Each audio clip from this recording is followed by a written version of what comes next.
Yes ठीक है, what is atomic number? तुम्ही आपका हो गया। Ma'am, the number which represents the specific element. ये तो आपने मुझे कल भी बोला था, हाँ मतलब तो वो रिवाइज। तो गलत है। तुम्ही, Yes, ma'am. What is atomic number? Atomic number of an element is equal to the number of protons present in that element. Okay, Vishal आपको समझ में आया यस मैम। क्या होता है atomic number? Ma'am the atomic number Hindi में is बता दो, मतलब हिंदी में बताओ। मैम मतलब जितने प्रोटॉन्स होते हैं एलिमेंट में उतने ही एटॉमिक नंबर होते हैं। एलिमेंट में या एटम में? क्या? एलिमेंट में या एटम में जितने होते? एटम में। एटम में। एलिमेंट और एटम में क्या डिफरेंस है? मैम एटम सबसे स्मॉलेस्ट यूनिट होती है। और एलिमेंट क्या है? एलिमेंट जिसमें बहुत सारे एटम होते हैं। जिसमें बहुत सारे एटम होते हैं, बिल्कुल। क्योंकि जैसे मान लो आपके पास एक आयरन का नेल है, कील है आपके पास में, वो क्या है? वो यस एक एलिमेंट है आयरन का, है ना? क्योंकि वो पूरा मतलब ऐसे इतना आपको दिख रहा है, उसके अंदर जो उसका छोटा पार्ट होगा उसको हम एटम बोलते हैं। और उस एटम के यस अंदर भी कितने प्रोटॉन्स हैं वो एटॉमिक नंबर होता है। ठीक है, अगर यस एटॉमिक नंबर हमारा हीलियम का 2 है, हीलियम का एटॉमिक नंबर अगर 2 है तो उसके अंदर कितने प्रोटॉन्स? दो। 2। 2 में अगर हीलियम का एटॉमिक नंबर 2 है तो उसके अंदर इलेक्ट्रॉन्स कितने? 2. क्यों? हीलियम को, क्योंकि मैम उसमें उतने ही number of electrons and protons होंगे। हाँ, प्रोटॉन और इलेक्ट्रॉन का नंबर हमारे किसी भी एटम में इक्वल होता है, ये बात क्लियर है? यस ओके, उसके बाद mass number. To me what is mass number? Ma'am it is equal to total number of protons and neutrons present in an atom. विशाल आप बताओ क्या होता है मास नंबर?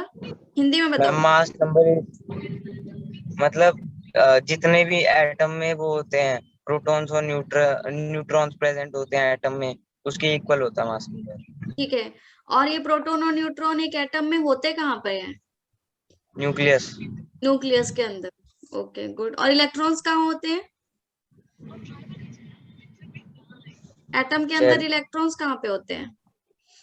शेल। शेल में, उसके चारों तरफ हमारे रिवॉल्व करते रहते हैं, दे कीप रिवॉल्विंग।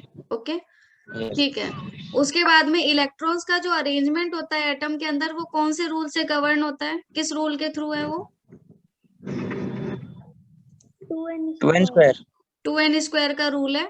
तो मुझे ये बताओ हाँ। KLMN में कितने कितने इलेक्ट्रॉन्स मैक्सिमम हो सकते हैं? 2 8 18 32। 2 8 18 32। टू में आप बताओ कितने हो सकते हैं n में? n n में में 32 32 कैसे इलेक्ट्रॉन. निकालोगे? 32 कैसे आया? 2n square. टूमी को बताने दो, स्क्वायर के लिए कैसे आया 32?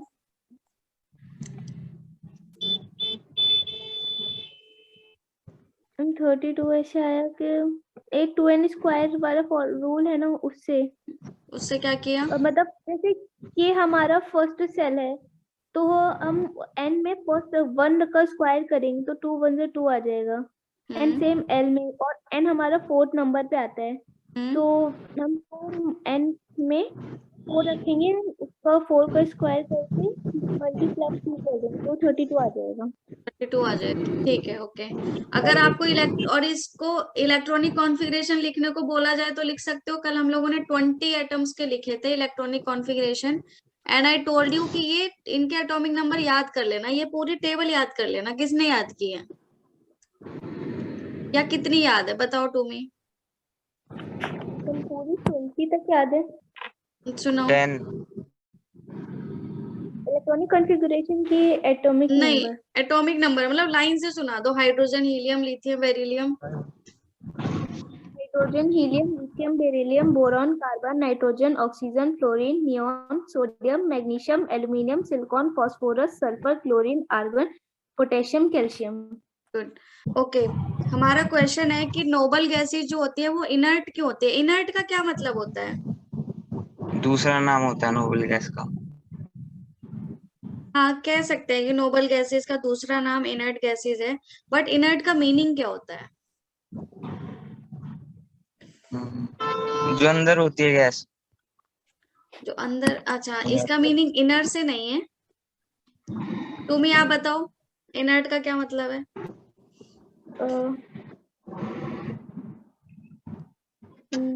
इनर्ट का मतलब होता है केमिकली अनरिएक्टिव। अनरिएक्टिव, कोई चीज अगर केमिकली रिएक्टिव होती है तो क्या होता है, क्या मतलब है इसका? अगर रिएक्टिव हो तो इनर्ट।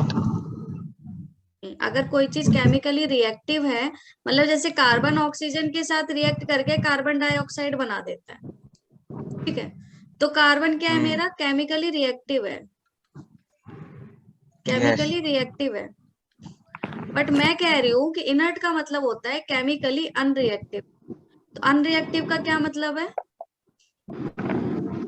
कि कार्बन O3 से वो नहीं कर सकता, तो अनरिएक्टिव हो गया। मतलब अनरिएक्टिव का मतलब हुआ कि ये किसी से रिएक्ट नहीं करेगा, means it will not react, it will not react with any with any what, any chemical, it will not react with any chemical, ठीक है, किसी भी केमिकल के साथ ये रिएक्ट नहीं करेगा। यस। ओके, तो अब ये समझ में, अभी तक तो मैं यही समझाई थी कि इनर्ट का मतलब क्या है। इनर्ट का मतलब केमिकली अनरिएक्टिव, मतलब किसी भी केमिकल के साथ रिएक्ट नहीं करता। Then back to our question कि नोबल गैसेस को हम इनर्ट क्यों कहते हैं, मतलब नोबल गैसेस किसी से रिएक्ट क्यों नहीं करती, राइट? क्वेश्चन ये है। क्वेश्चन समझ में आ रहा है? यस। ओके, ठीक है। अब इसका रीजन देखो, कोई नोबल गैसेस के पहले तो मुझे एग्जांपल दो। नियॉन। नियोन, और एग्जांपल दो। Helium, helium, neon, nitrogen, argon, nitrogen नहीं है भाई, नाइट्रोजन क्यों बोला? Helium, neon, argon, krypton, xenon, radon, कितने हो गए? 6। 6 हमारी नोबल गैसेस है। बस इतनी है। Helium, neon, argon, krypton, xenon, radon. अब हम इसमें से नियोन को ले रहे हो। नियोन, नियोन का एटॉमिक नंबर क्या है? 10। एटॉमिक नंबर है 10। तो इसका इलेक्ट्रॉनिक कॉन्फ़िगरेशन क्या है, ये बताओ मुझे। 28। 28, ठीक है। आर्गन का ये पता है क्या होता है? आर्गन का एटॉमिक नंबर पता है? देखो, चेक करो। 18, करेक्ट। तो ये कितना हो जाएगा? 288, ठीक है। इसके आगे का भी देख लेते हैं। लेट्स से हमारे पास क्रिप्टॉन है। क्रिप्टॉन का एटॉमिक नंबर क्या है? 26, आई थिंक 26 है। 28, देख लेते हैं मिनट। 36। 36, करेक्ट। 36 है क्या? यस। ठीक है, इसका बनाओ 2 8, कितना बनाओगे? 18। 18, कितना हो गया? 8 2 28, और एक यहाँ पे 8, ठीक है। यस। अब देखो सबके इलेक्ट्रॉनिक कॉन्फ़िगरेशंस को बड़ा ध्यान से देखो और मुझे बताओ कुछ कॉमन दिख रहा है? 28। 28 तो हो गई, और क्या दिख रहा है कॉमन? 8। 8 क्या है? सब में है। Valence electrons. Valence electrons neon के कितने हैं? क्या है वैलेंस इलेक्ट्रॉन? यस। 8 8 8। 8। इसका आर्गन का कितना? 8। क्रिप्टॉन का कितना? 8, ठीक है। तो क्या हमें ये सिमिलैरिटी मिल रही है कि हर नोबल गैस के आउटर मोस्ट शेल में 8 इलेक्ट्रॉन्स प्रेजेंट है? यही जो 8 इलेक्ट्रॉन्स है ना, यही हमारे नोबल गैसेस को इनर्ट बनाते हैं। ठीक है, यस क्या होता है? जो Rn है उसका 86 है। हाँ, तो उसका निकाल लेना पूरा 2n² रूल लगा के, होमवर्क में कर लेना उसे। ठीक है, आज होमवर्क में उसी को कर लेना, तुम ऐसा करना। अच्छा, हमने हीलियम की बात नहीं की, हीलियम भी लिख लेते हैं हम लोग साइड में। हीलियम का एटॉमिक नंबर कितना है? 2 है। 2 इसका इलेक्ट्रॉनिक कॉन्फ़िगरेशन क्या है? 2 तो इसका वैलेंस इलेक्ट्रॉन्स कितने हैं हमारे? 2 तो हीलियम का केस जो है वो थोड़ा सा अलग रहता है, तो हीलियम का केस अभी हम देखेंगे। ठीक है, पहले आप लोग ये लिख लो, फिर मैं आगे लिखवाती हूँ। अभी ये बताओ कि हमें इन नोबल गैसेस इनर्ट है, ये हमें पहले से पता क्यों था? बुक में लिखा था बुक ये। में लिखा था, ठीक है, बुक में तो लिख दिया, यस पर बुक में जिसने लिखा उसको क्यों पता था? साइंटिस्ट को क्यों पता था कि नोबल गैसेस इनर्ट होती हैं हमारी? चेक कर लिया होगा कि रिएक्टिव रिएक्टिंग कर नहीं रही होगी। होगी, कोई रिएक्टिव ही नहीं कर रहा होगा तो पता चल गया हाँ, होगा। क्योंकि हमें कभी भी ना नोबल गैसेस के नियोन आर्गन का कभी कोई कंपाउंड नहीं मिला। जैसे कार्बन का कंपाउंड होता है ना, कार्बन ऑक्साइड, कार्बन डाइऑक्साइड, है ना, यस नाइट्रोजन का अमोनिया हो जाता है। लेकिन हमें हीलियम का कभी कोई कंपाउंड नहीं मिला, कभी नियोन का कोई कंपाउंड नहीं मिला, हमेशा अकेले मिले ये लोग। ठीक है, यस इससे हमें पता था कि ये इनर्ट है, और बस हम यही जानना चाहते थे कि ये इनर्ट क्यों है, और इसके इनर्ट होने का रीजन हमें क्या मिला? 8 इलेक्ट्रॉन्स। इनके आउटरमोस्ट शेल में 8 इलेक्ट्रॉन्स थे। तो हमने ये कंक्लूजन निकाला कि अगर किसी एटम के आउटरमोस्ट शेल में 8 इलेक्ट्रॉन्स होना, तो वो एटम क्या होता है? इनर्ट होता है, कह सकते हैं। यस नोबल गैसेस इनर्ट थी, तो हमने नोबल गैसेस को चेक किया। चेक करने के बाद यस पता चला कि अच्छा, इसके पास 8 इलेक्ट्रॉन्स है, मतलब अगर किसी एटम के पास 8 इलेक्ट्रॉन्स हो तो वो भी इनर्ट होगा। ये ऐसा है जैसे कि मान लो क्लास में कोई टॉपर है, ठीक है, तो आप लोग जैसे अब टॉपर जो है वो टॉपर क्यों बना ये जानना है, तो मान लो आप उसका शेड्यूल देखते हो, टाइम टेबल देखते हो आप उसका, और आप उसके टाइम टेबल में देखते हो कि अच्छा, इसने 8 आवर स्टडी किया है। ठीक है, इसने 8 आवर स्टडी किया है, तो आपको क्या कंक्लूजन निकलता है कि मतलब अगर कोई बच्चा 8 आवर स्टडी करे तो वो भी टॉपर बन सकता है, राइट? अगर हम बहुत सारे टॉपर्स देखें और अगर हमें सबके शेड्यूल में ये मिल जाए कि सबने 8 आवर स्टडी की थी, तो हमारा कंक्लूजन ये होगा ना कि अगर मतलब कोई भी बच्चा, वो टॉपर नहीं, कोई भी बच्चा अगर 8 आवर स्टडी कर ले तो मतलब वो टॉपर बन सकता है, राइट? इस यूलॉजी को थोड़ा समझना, जो मैं कंपैरिजन कर रही हूँ वैसा ही यहाँ पे था कि नोबल गैसेस में, जो नोबल गैसेस हैं इनर्ट थी, ठीक है, स्टेबल थी। इनर्ट का मतलब स्टेबल, किसी से रिएक्ट नहीं करती, स्टेबल गैसेस हैं ये, नोबल गैसेस कहा जाता है इनको। तो हमें ये चेक करना था ये नोबल है क्यों। हमें एक सिमिलैरिटी मिली कि इनके वैलेंस इलेक्ट्रॉन्स 8 है, इनके आउटरमोस्ट शेल में 8 इलेक्ट्रॉन है। तो हमने ये कंक्लूजन निकाला कि अगर किसी एटम के आउटरमोस्ट शेल में 8 इलेक्ट्रॉन्स हो तो मतलब वो एटम स्टेबल हो जाता है। समझ में आया?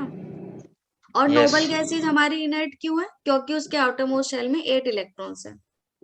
तो अभी मैं वही लिखवाने जा रही हूँ, इसके नीचे लिखो all the noble gases, all the noble gases have 8 electrons in their outermost shell.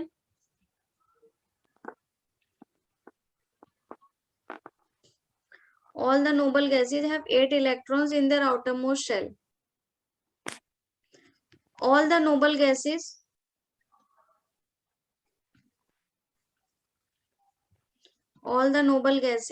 are inert. This means if an atom has 8 electrons in their outermost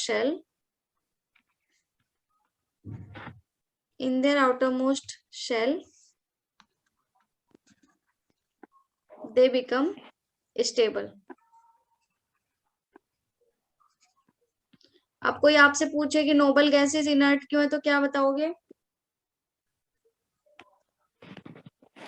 outer most shell में 8 8 इलेक्ट्रॉन है इसलिए। इलेक्ट्रॉन्स हैं, इसलिए noble gases हमारी inert होती है। और हमने ये कंक्लूजन और निकाल लिया इससे कि अगर किसी एटम के आउटर मोस्ट शेल में 8 इलेक्ट्रॉन्स हुए तो वो स्टेबल हो जाएगा। ठीक है। यस। अब स्टेबल होने का मतलब क्या होता है? स्टेबल का मतलब क्या होता है? फिर वो केमिकली अनरिएक्टिव हो जाएगा। वही जो मैंने स्टार्टिंग बोला, मतलब इनर्ट रिएक्ट नहीं होना। करेगा किसी का। फिर वो रिएक्ट नहीं करेगा एक बार अगर उसको मिल गया। जैसे नोबल गैसेज है, ऑलरेडी उनके एटम में 8 इलेक्ट्रॉन्स हैं, इसीलिए वो इनर्ट है, किसी से वो रिएक्ट नहीं करती। दैट्स वाई ये लिख सकते हो यहाँ पे,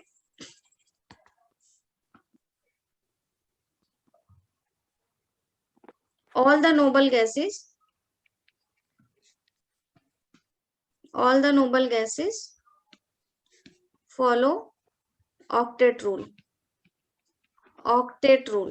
अब ऑक्टेट रूल क्या हुआ? ये क्या है ऑक्टेट रूल? 8 वाला पढ़ा है हैविंग मैंने। 8 electrons, correct. 8 electrons outermost shell में होना ऑक्टेट रूल कहलाता है। Having 8 electrons yes in their outermost shell. Yes. तो सारी नोबल गैसेज जो है वो ऑक्टेट रूल फॉलो करती हैं, except helium. Helium.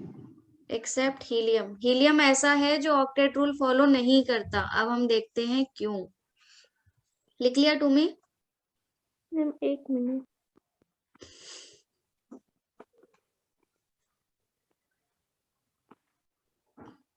Yes ma'am. Helium जो है इसका एटॉमिक नंबर कितना है? 2। इसका इलेक्ट्रॉनिक कॉन्फ़िगरेशन लिखोगे तो क्या आएगा? 2। इसके साइड में लिखो helium is a very small atom.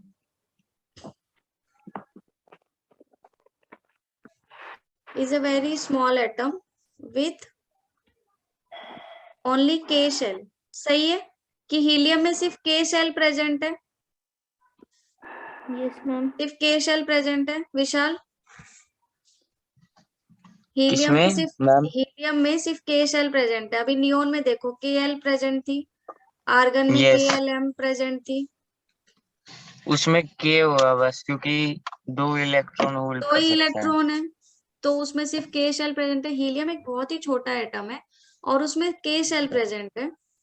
और जो K शेल होती है, K शेल कैन अकोमोडेट या फिर K shell can accommodate only 2 electrons.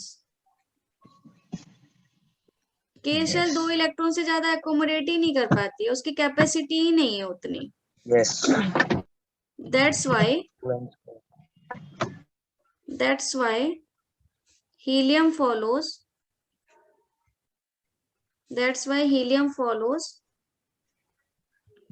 Duplex rule.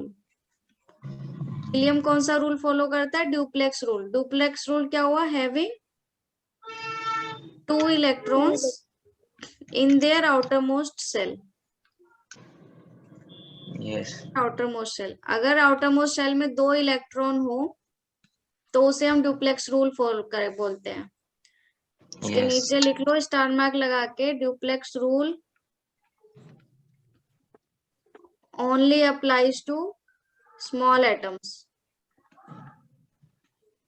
कल को मुझे ये मत बोलने लगना कि मैम क्लोरीन क्यों नहीं करता ड्यूप्लेक्स रूल फॉलो, इसलिए मैं लिखवा रही हूँ कि ड्यूप्लेक्स रूल सिर्फ छोटे एटम्स पे ही अप्लाई होता है। छोटे एटम्स कौन से होते हैं? हमारे शुरू वाले, हाइड्रोजन, हीलियम, 5 से लिथियम, कम। बेरिलियम, बस शुरू वाले एटम। बाकी सब बड़े हो जाते हैं। बट मैम लिथियम तो हाईली रिएक्टिव होता है। तो मैंने कब बोला कि रिएक्टिव नहीं हो सकते? एटम छोटा होगा। एटम छोटा ये बोला मैंने, साइज छोटा है हाइड्रोजन, हीलियम, लिथियम, बेरिलियम का। जैसे जैसे आप टेबल में आगे बढ़ते जाओगे साइज बढ़ता जाएगा जनरली। कभी कभी छोटा भी होता है बट वो हायर क्लासेस में। ठीक है, इसमें हमने काफी सारी नई टर्म्स पढ़ी हैं अभी। एक हमने ड्यूप्लेक्स रूल पढ़ा। ड्यूप्लेक्स रूल क्या होता है? Having 2 electrons in their outermost shell. Octet rule देखा। ऑक्टेट रूल क्या होता है? Having 8 electrons in their outermost shell. अब हमारी नोबल गैसेस इनर्ट क्यों है? क्योंकि वो ऑक्टेट रूल फॉलो करती हैं। अब मैं उतना बड़ा ना बोल के कि उनके आउटरमोस्ट शेल में 8 इलेक्ट्रॉन्स है, सिर्फ इतना बोलूं कि ऑक्टेट रूल फॉलो करती हैं, तो समझ जाओगे। यस। और जो हमारा सारी नोबल गैसेस ऑक्टेट रूल नहीं फॉलो करती, एक नोबल गैस है जो थोड़ी अलग है, कौन सी? हीलियम। हीलियम। हीलियम कौन सा रूल फॉलो करती है? Duplex rule. क्यों करती है? मैम छोटा एटम है, साथ में मतलब 2 ही वो है छोटा है। Outermost shell. हाँ, एक दो नहीं, एक ही है, बस के है और कुछ है ही नहीं। आउटरमोस्ट शेल तो 2 में तो 2 है ना। कहा आउटरमोस्ट शेल? हीलियम देखो, हीलियम का एटम ये बनेगा, ये मान लो बीच में मैंने न्यूक्लियस बना दिया और इसके साइड में एक ये बनेगी और इसमें रहेगा एक इलेक्ट्रॉन और 2 इलेक्ट्रॉन, बस। दो और ही इसका तो। नाम है के शेल। तो शेल तो एक ही है। शेल किसे बोलते हो? ऑर्बिट को। नहीं, लेकिन मतलब लास्ट शेल में जितने इलेक्ट्रॉन होते हैं उन्हें बोलते हैं ना। किसे? अब क्या? जैसे 8 हो गए वैसे। कितने इलेक्ट्रॉन्स है वो वैलेंस इलेक्ट्रॉन्स कहलाते हैं, और शेल हमारी एक ही है, के। क्या कंफ्यूजन हो रहा है बताओ मुझे? नहीं हो रहा मैम कंफ्यूजन। अब नहीं है ना, इसमें बस एक ही शेल है हमारे पास में। ओके, ठीक है। अब हीलियम का ये तो देख लिया कि बहुत स्मॉल एटम होता है। मैं ये भी बता देती हूँ कि हीलियम बहुत लाइट होती है, गैस बहुत लाइट गैस है हीलियम। हीलियम क्या है? Light gas. Light light. Gas. इसके लाइट होने से सोच सकते हो कोई इसका यूज करा जाता हो? Yes ma'am. क्या? बलून फुलाए जाते हैं।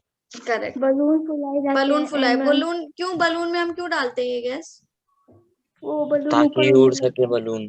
क्योंकि ये इतनी और कोई भी जो लाइट चीज होती है वो हमेशा ऊपर जाती है, और अगर आप यस। इसको बलून में डाल दोगे तो फिर बलून हमारा ऊपर की तरफ मतलब जाता रहता है। तो अगर उसको आपने किसी स्ट्रिंग से अटैच कर दिया तो और बलून अगर ऐसे उसे आपका इनहेल नीचे भी करेंगे गिरेगा। तो वॉइस चेंज हो जाएगी। हाँ, वो भी उसकी एक प्रॉपर्टी है हीलियम की। ठीक है, ओके, ये हो गया। अभी पता चल गया कि नोबल गैसेस इनर्ट क्यों है ना। यस। नेक्स्ट हम टॉपिक लिखेंगे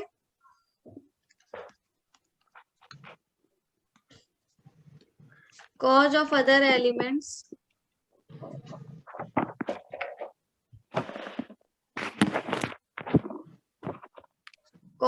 elements to be react। अब हीलियम गैस इनर्ट है, किसी से रिएक्ट नहीं करती। अब अगला क्वेश्चन ये है कि बाकी के एलिमेंट रिएक्ट क्यों करते हैं? Yes ma'am. क्या लगता है? उनकी इतनी क्या कैपेसिटी मैम, है कैन यू रिपीट? हमने ये देख लिया कि नोबल गैसेस जो है वो इनर्ट होती है, मतलब रिएक्ट नहीं करती किसी चीज, किसी भी केमिकल यस। से। अब अगला क्वेश्चन यस ये है कि बाकी के एलिमेंट्स रिएक्ट क्यों करते हैं? सही है। क्यों हमें मैम क्योंकि कार्बन कार्बन डाइऑक्साइड मिला? क्यों कार्बन और ऑक्सीजन आपस में बॉन्ड बना? क्या वजह? नहीं पता। नहीं पता है ना। ठीक है। Cause of other elements to be reactive. Other elements do not have 8 electrons in their outermost shell। बाकी के एलिमेंट्स में 8 इलेक्ट्रॉन्स नहीं है उनके आउटरमोस्ट शेल में। जैसे एग्जांपल ले लो, कौन सा लेना है? सोडियम ले लो। सोडियम का एटॉमिक नंबर कितना होता है? 11। इसका electronic configuration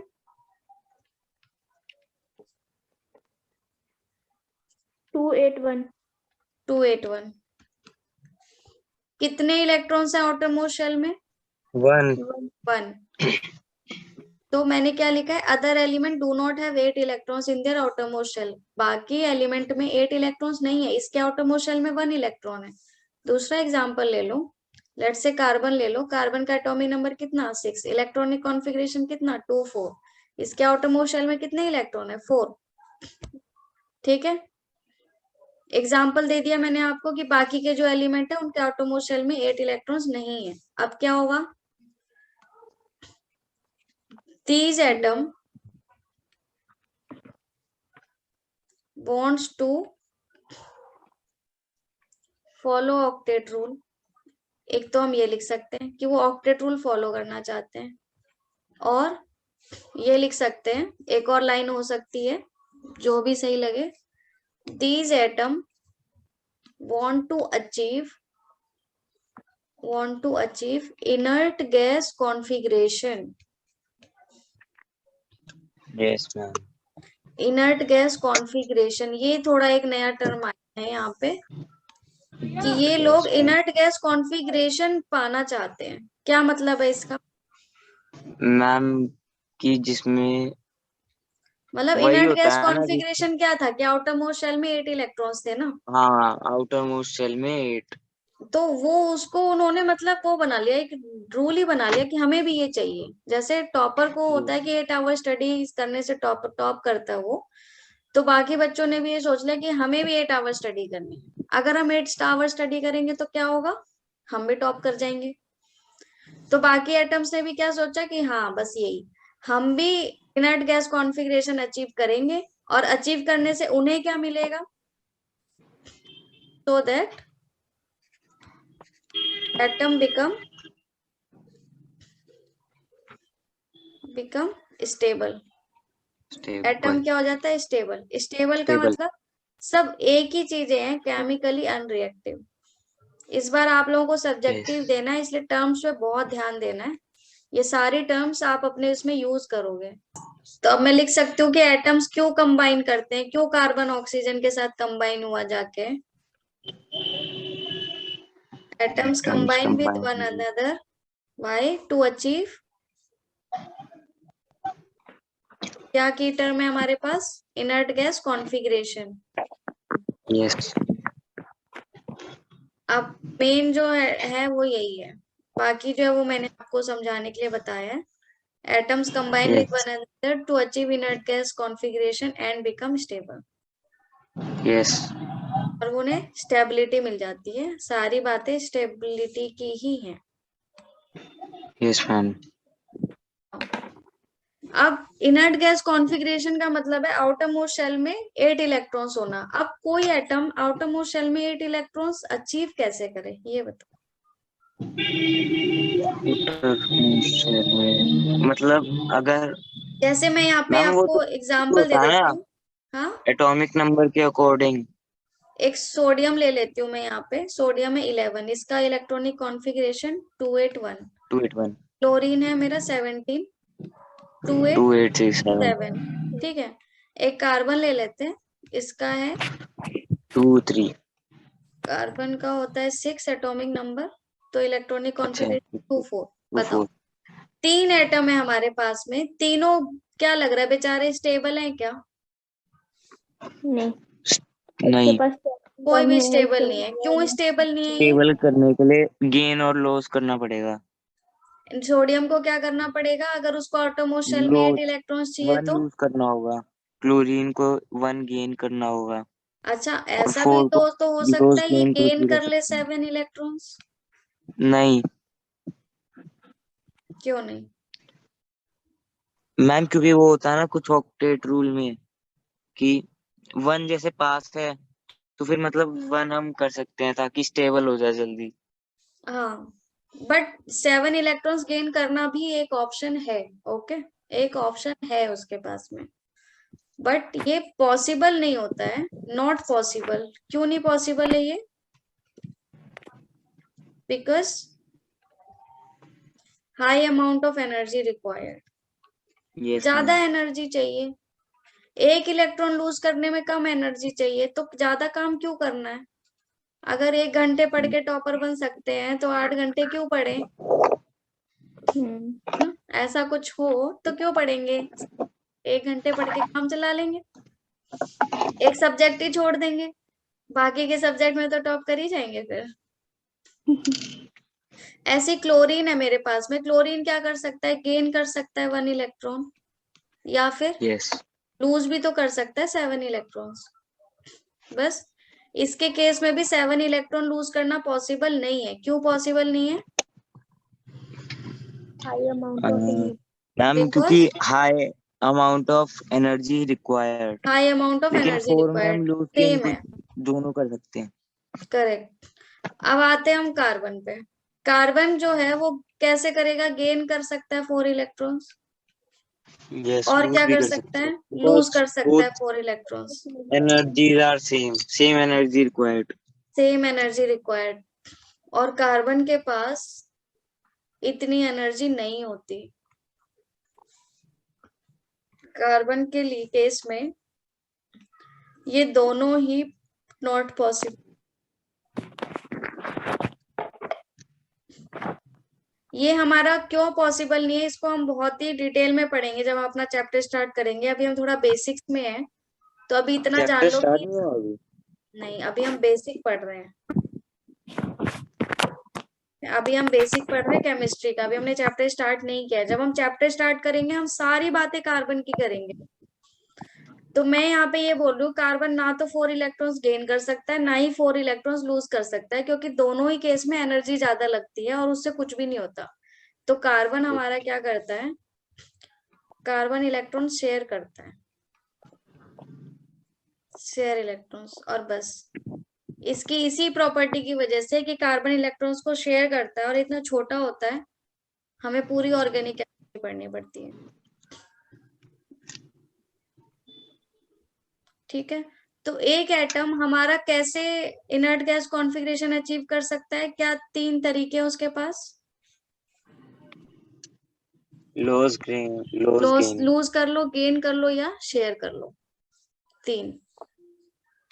first by losing electrons, second by gaining electrons, and third कर सकता है बाय शेयरिंग इलेक्ट्रॉन्स। यही तीन वेज हमारे पास, जिनको हम और डिटेल में पढ़ेंगे।